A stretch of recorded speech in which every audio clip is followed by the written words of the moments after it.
Hello and welcome to Teaching English for Aspiring Students. How are you, dear students? I hope you are fine. Today I am going to deal or discuss about prepositions. I have uploaded a class about prepositions, and today I am going to deal about prepositions part 2. Dear students, তোমরা সবাই কেমন আছো? আশা করি সকলে ভালো রয়েছো। আজকে তোমাদের সম্মুখে আরেকটি পর্ব নিয়ে উপস্থিত হয়েছি, সেটি হলো প্রেপোজিশনের part 2। One of the most difficult subject or one of the most difficult topic in English is prepositions. খুব কঠিন একটা বিষয় প্রিপোজিশনস, যেটি যে কোনো পরীক্ষাতে আমরা দেখতে পাই। আর প্রিপোজিশনসকে যদি ভালোভাবে কেউ শিখে নিতে পারে তাহলে তার ইংরেজি বলার জন্য একদম তার পথ ক্লিয়ার হয়ে যাবে। তাই প্রিপোজিশনকে যদি আমাদের জানতে হয় তাহলে ভালোভাবে আমাদের পড়তে হবে, এবং যদি এই ভিডিওটা ভালোভাবে ওয়াচ করো, if you watch carefully, then you will understand what is prepositions. তুমি বুঝতে পারবা। তাই ভিডিওটি দীর্ঘায়িত না করে আমরা মেন পর্ব আলোচনায় প্রবেশ করছি। আজকের ক্লাস হলো প্রেপোজিশন সম্পর্কে। এর আগের দিনও বলেছিলাম, আজকেও বলছি যে প্রেপোজিশনস বাংলায় বলা হয় একে পদোন্নয়ী অব্যয়। কি বলা হয়? পদোন্নয়ী অব্যয়। আর আমি বললাম যেটা হলো পার্ট 2। ঠিক আছে, পার্ট 1 আপলোড হয়ে গেছে ক্লাসটা। যদি কেউ না দেখে থাকো অবশ্যই সেটা দেখে নিও। তোমাদের এখানে কিছু বক্স তোমাদের জন্য আমি তৈরি করেছি, যেগুলি তোমরা যাতে খুব সহজেই বুঝতে পারো যে প্রেপোজিশনসটা কী। তো এখানে দেখো, প্রথমে একটা বক্স আছে, এভাবে 2, 3, 4, 5, 6টা এভাবে ধীরে ধীরে করানো হয়েছে। প্রেপোজিশনসগুলো কোন জায়গাতে অ্যাপ্রোপ্রিয়েটভাবে বসবে সেগুলিকে বোঝানোর জন্য। তো প্রথমে দেখো, এখানে দেখতে পাচ্ছ যে ইন আছে। কি আছে? এখানে ইন আছে। তো এই ইনটার বক্সের ভিতরে আছে, মানে কি ইন কোনো কিছুর মধ্যে থাকলে বোঝায়। আমি বলতে পারি যে he is in the room, সে ঘরের মধ্যে রয়েছে। তাহলে আমি ইন ব্যবহার করবো। তো ইন কি থাকবে? মধ্যে থাকবে। ইনের অনেক ব্যবহার আছে, তবে মেনলি এটা জেনে রাখো মধ্যে, এটাই সবচেয়ে বেশি ব্যবহার হয়। ওয়ান, এখানে তোমরা অন স্ক্রিন দেখতে পাচ্ছ। ওয়ানটা অ্যাকচুয়ালি ব্যবহৃত হয় কোনো কিছুর ওপরে যেটা স্পর্শ বা টাচ হয়ে থাকে। অর্থাৎ যদি কোনো জিনিস টাচ না হয়ে থাকে আমরা অন শব্দটা লাগাতে পারি না। যেমন বলতে পারি the book is on the table, মানে বইটি টেবিলের উপরে। তাহলে উপরে মানে কি তার টাচ করে আছে, স্পর্শ করে আছে। সিমিলারলি অ্যাড দেখো, অ্যাডটাও কি বসে এই ইনের মতো, আবার মিডিলেই বসে। ঠিক আছে, এই অ্যাড যেটা আছে সেটা কীভাবে মিডিলে হতে পারে বা মধ্যে, যেরকম বলতে পারি যে হি ইজ লিভিং অ্যাট গাজল, সে গাজলে বসবাস করে। ঠিক আছে, তো গাজল একটা জায়গা যার মধ্যে বসবাস করছে, তাই এখানে আমরা অ্যাট লাগাতে পারি। ওকে, নেক্সট আসো যে ওভার আর অ্যাবভ। ওভার আর অ্যাবভ যেটা আছে এই দুটোই মানে হচ্ছে উপরে, তবে এর পার্থক্য হলো এটাই যে অ্যাবভ যেটা হবে অনেক উপরে, আর যেটা ঠিক মাথার উপরে বোঝাবে। আর ওভার যেটা হবে, ওভারটা যেটা হবে সেটা হবে কি হাইট তুলনামূলকভাবে অ্যাবাবের থেকে কম, এবং ঠিক মাথার উপরে হবে না। যেমন আমরা মালদাতে ওভার ব্রিজ দেখেছি না, খুব মানে অন্য অন্য জায়গায় যারা দেখছো তারা বুঝতে পারবে যে ওভার ব্রিজ যেগুলো রয়েছে সেগুলো খুব উচ্চতা হয় না, তো সেখানে আমরা ওভার ব্যবহার করি। আর অ্যাবাভ এটা খুব উঁচু, যেরকম টুইঙ্কেল টুইঙ্কেল লিটল স্টার, তারপর লাস্টের দিকে আছে like a diamond in the sky. Up above the also হয় like a diamond in the sky. তা আপ অ্যাবাভ মানে অনেক উপরে। চন্দ্র কোথায় আছে? সূর্য অনেক উপরে, তাই তখন অ্যাবাভ শব্দটা ব্যবহার করি। ডিয়ার স্টুডেন্টস, তোমরা আশা করি এটা বুঝতে পারছো। নেক্সট তারপরে আমি অন স্ক্রিন দেখতে পাচ্ছ যে আন্ডার লেখা আছে। তো আন্ডারটা কখনো বসে? আন্ডারটা বসে সাধারণত কোনো কিছুর নিচে থাকলে বোঝায়।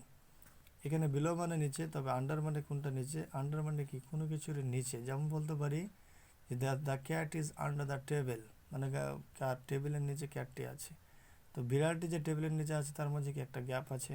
বলতে পারি they are sitting under the tree, তারা গাছের নিচে বসে আছে।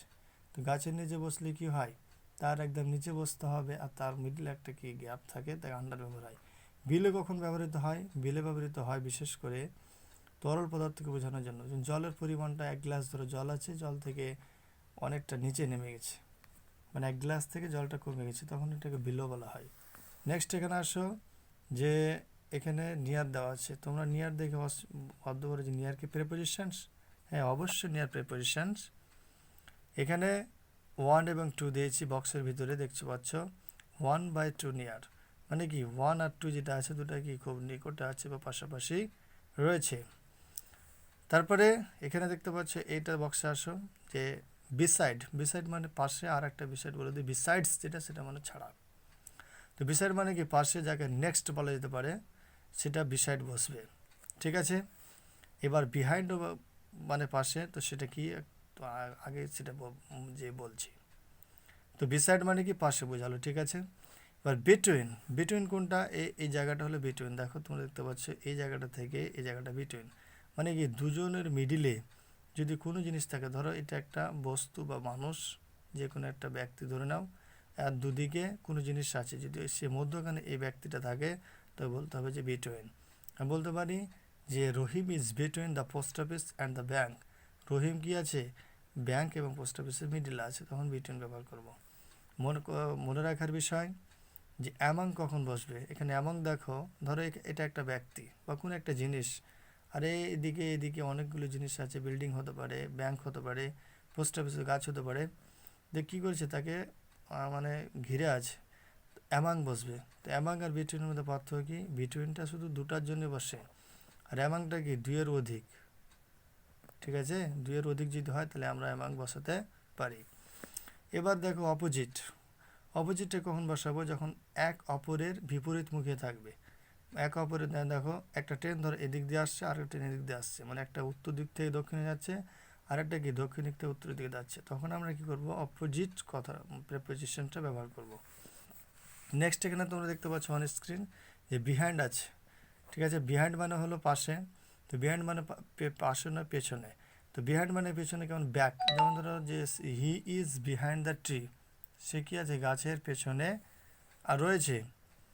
তো বিহাইন্ড দ্য ট্রি মানে গাছের পেছনে, কিন্তু বিসাইড মানে কি পাশে, আর পেছনের মধ্যে পার্থক্য আছে। তো বিহাইন্ড মানে হলো পেছনে, যেমন এই দেখতে পাচ্ছ বক্সের পেছনে আছে। ঠিক আছে, এটা বক্সের পেছনে রয়েছে। তারপরে এখানে দেখো 4টা বক্স দেওয়া আছে, এটা একটা বক্স, এটা একটা বক্স, এটা একটা বক্স, এটা তার মিডিলে কি দেওয়া আছে, এখানে ধরো একটা বস্তু বা মানুষ বা ব্যাংক বা পোস্ট অফিস, যা ধরে নাও, বা রাম রহিম, যে কোনো একটা। তা আমি এখানে অ্যামাং ব্যবহার দেখালাম, এখানে আবার অ্যামাং কেনে দেখালাম, এই জন্য যে অ্যামাংটা খুব ইম্পর্টেন্ট। মানুষ বুঝতে অনেক ছাত্রছাত্রী অনেক ভুল করে, যে বিটুইনকে অ্যামাং বোঝে নেই, তাই অ্যামাংটাকে আবার নেশানো হয়েছে যাতে ভুল না হয়। ঠিক আছে, ত্রুটি থেকে মুক্ত থাকে।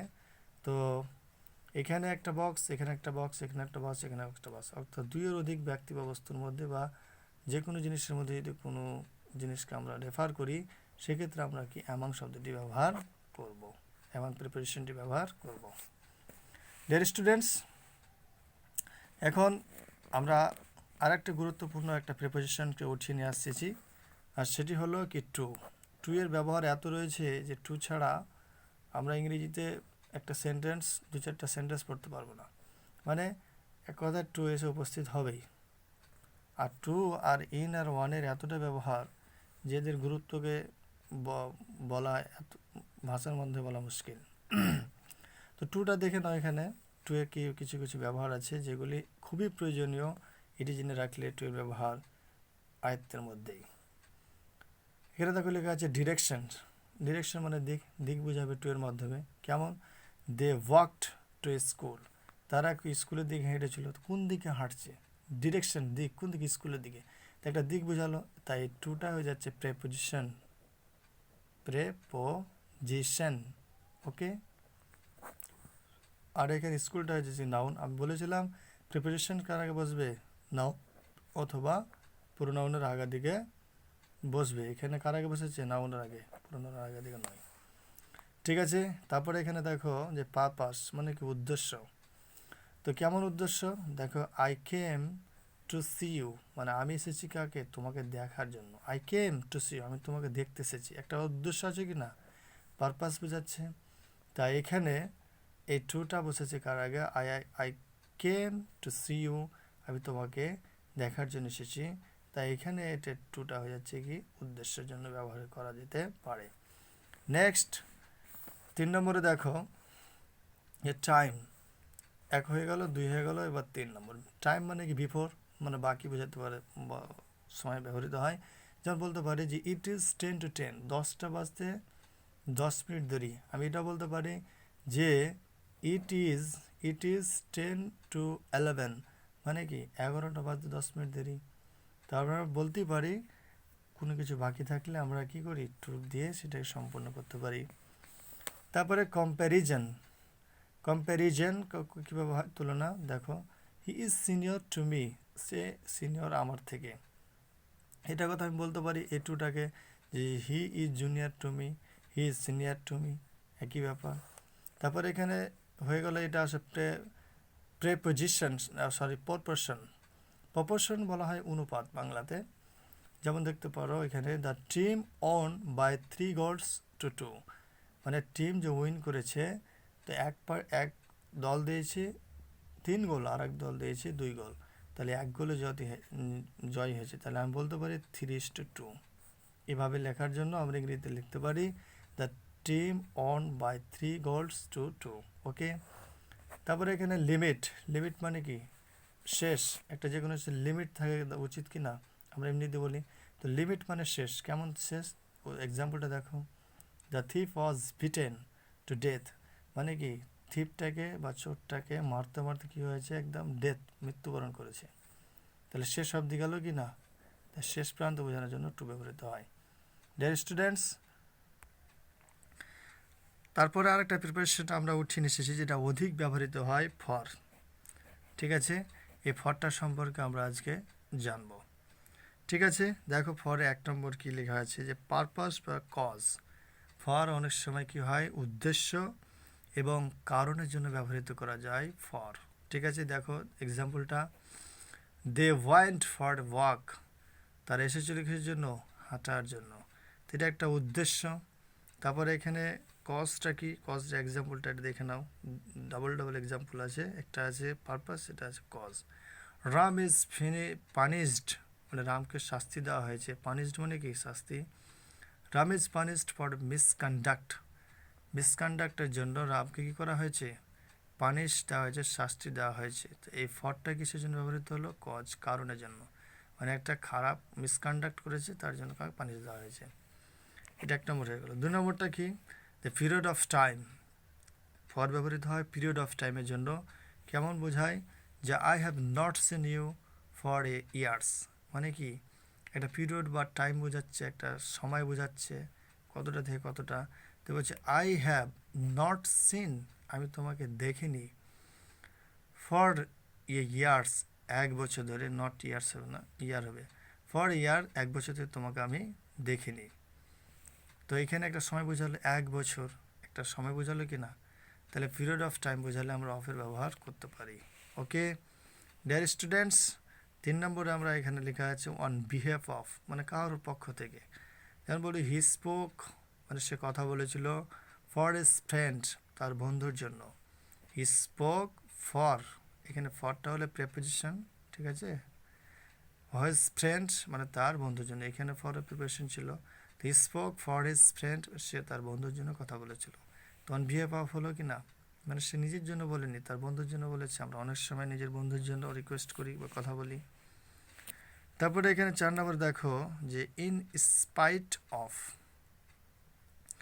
ইন স্পাইট অফ মানে সত্ত্বেও। ফর অল হিজ, এখানে ফরটা হচ্ছে প্রিপোজিশন। ঠিক আছে, preposition. For all his money he is not happy, তার সমস্ত মানির, হ্যাঁ সত্ত্বেও, এখানে জন্য নয় মানেটা। ঠিক আছে, for all his money he is not happy, তার টাকা পয়সা থাকা সত্ত্বেও সে সুখী নয়, এখানে জন্য নয়, মানেটা হবে সত্ত্বেও। তাহলে আমরা কি কোনো কিছু সত্ত্বেও থাকা যদি বোঝাই তাহলে আমরা কি করতে পারি, এই ফরকে ইউজ করতে পারি। তারপরে এখানে এক্সচেঞ্জ, এক্সচেঞ্জ মানে কি বিনিময় বা বদলে। Rahim sold his car for big sum, এই বিগ সাম করে এই জায়গাটাতে বেশি ভালো হবে। A big sum, Rahim sold his car for a big sum মানে কি একটা বৃহত্তর মূল্যর বিনিময়ে বা বদলে সে একটি কারকে ক্রয় করেছিল।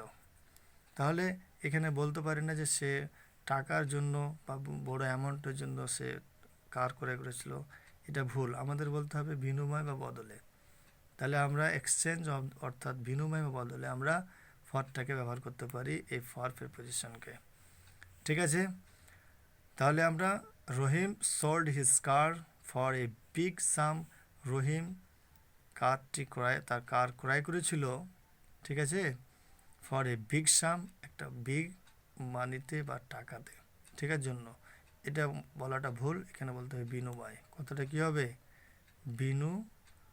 বিনিময়, ঠিক আছে, বা বদলে লিখে দাও, বদলে করলে বদলে, ঠিক আছে। তাহলে আমরা বুঝে গেলাম। ওকে ডিয়ার স্টুডেন্টস, আবার এখানে কয়েকটা তোমরা প্রিপোজিশন দেখতে পাচ্ছ, এটা খুবই ইম্পর্টেন্ট, তোমরা একটু কেয়ারফুলি সেটাকে নোট ডাউন করে নিও। এখানে দেখো ওয়ান মানে উপরে, আপন মানে উপরে, ওভার মানে উপরে, অ্যাবাভ মানে উপরে। তো আমি কী করে নির্ণয় করব? এটা তো খুব একটা কঠিন বিষয়, আর সেটাকে কীভাবে আমরা ক্যাপচার করবো এটা তার থেকে আরও বেশি কঠিন বিষয়। তো ডিয়ার স্টুডেন্টস, তোমরা এক্সাম্পলটি লক্ষ্য করো, সেটা বুঝে যাবে। দেখো এখানে লেখা আছে ফার্স্ট এক্সাম্পল, যে ফর এক্সাম্পল মানে উদাহরণস্বরূপ, এখানে প্রথম এক্সাম্পল কী আছে, first example the book is, এটা ইজ, ঠিক আছে। The book is on the table মানে কি বইটি টেবিলের উপরে। তো এখানে যে ওয়ান প্রেপোজিশন বসেছে, প্রেপোজিশনস, ওকে, এটি কার আগে বসেছে, টেবিলের আগে। ওয়ান মানে কি বই একটা আছে, ধরো এটা একটা টেবিল, ঠিক আছে, এটা একটা টেবিল, টেবিলের উপরে বইটা আছে মানে স্পর্শ করে আছে, তখন আমরা ওয়ান ব্যবহার করব, ওকে। তারপরে দেখো the cat sprang upon the table, cat sprang বলে লাফালো, আপন দ্য টেবিল টেবিলের উপরে। কোনো ওপর থেকে নিচে পড়া অর্থাৎ গতিশীল অবস্থায় যখন থাকে তখন আমরা আপন ব্যবহার করি। আর ওয়ান ব্যবহার করা কখন হয়, যখন স্থির অবস্থা থাকে। যেমন একটা বইকে তুমি টেবিলের উপরে রেখেছো, সে কি গতিশীল থাকবে না স্থির থাকবে? সে অবশ্যই স্থির থাকবে। আর আপন কখন ব্যবহার করব, যখন সেটা কি গতিশীল অবস্থায় থাকবে, okay. The fan is moving over his head, the fan is moving, এখানে ওভার প্রেপোজিশন, ঠিক আছে, হিজ হেড। তো the fan is moving over his head মানে তার মাথার উপরে কি ফ্যানটি ঘুরছে। The fan is moving over his head, তার মাথার উপরে কী করছে, ফ্যানটি ঘুরিতেছে। ওভার মানে কি ওপরে, যেটা সরাসরি মাথার উপরে নয়, ঠিক আছে। ফর এক্সাম্পল বুঝতে পারা যাবে। The plane flew over Kolkata, plane কী করছে, ফ্লু করছে মানে কি, ফ্লু মানে কি ফ্লু করেছিল মানে উড়ে গেছিল, ঠিক আছে। ওভার কলকাতার উপরে, ধরো এ একটা জায়গা, এখান থেকে যখন এভাবে যাচ্ছে তখন আমরা কি ব্যবহার করব, অ্যাবভ নয়, আমরা এখানে অ্যাবাভ ব্যবহার করতে পারি না, আমরা কি ব্যবহার করতে হবে, ওভার। মানে এক স্থান থেকে অন্য স্থান যখন স্পর্শ না করে যাচ্ছে তখন আমরা কি করি, ওভার ব্যবহার করি। যেমন ওভার ব্রিজ আমরা দেখেছি, এক স্থান থেকে অন্য স্থান এভাবে যায়, ঠিক আছে, তখন আমরা অ্যাবাভ ব্রিজ বলি না, আমরা ওভার ব্রিজ বলি, okay. Similarly the plane flew over Kolkata, okay. The sky is above our head, মানে স্কাই যেটা আছে সেটা আকাশ আমাদের কি মাথার উপরে। তো মাথার উপরে মানে কি আমাদের মাথার উপরে একদম ঠিক ওপরে, আর দূরত্বটা কি হাই হবে, অনেক হবে, দূরত্বটা হাই হবে। ওভারব্রিজের হাই কম হয়, কিন্তু কি হয়, অ্যাবাবের হাইটা অনেক বেশি হয়। এই জন্য বলেছে the sky is above our head.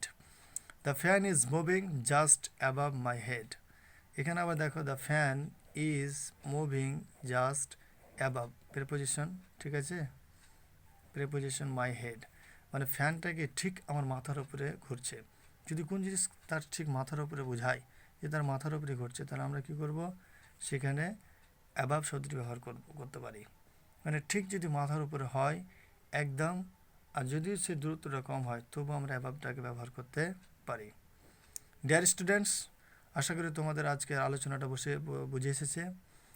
আর চ্যানেলটিকে অবশ্যই লাইক এবং সাবস্ক্রাইব করার অনুরোধ রইল। আর যদি ভিডিওটি ভালো লেগে থাকে তাহলে অবশ্যই কমেন্টের মাধ্যমে জানাতে পারো। দেখা হচ্ছে পরবর্তী ভিডিওতে। Thanks for watching.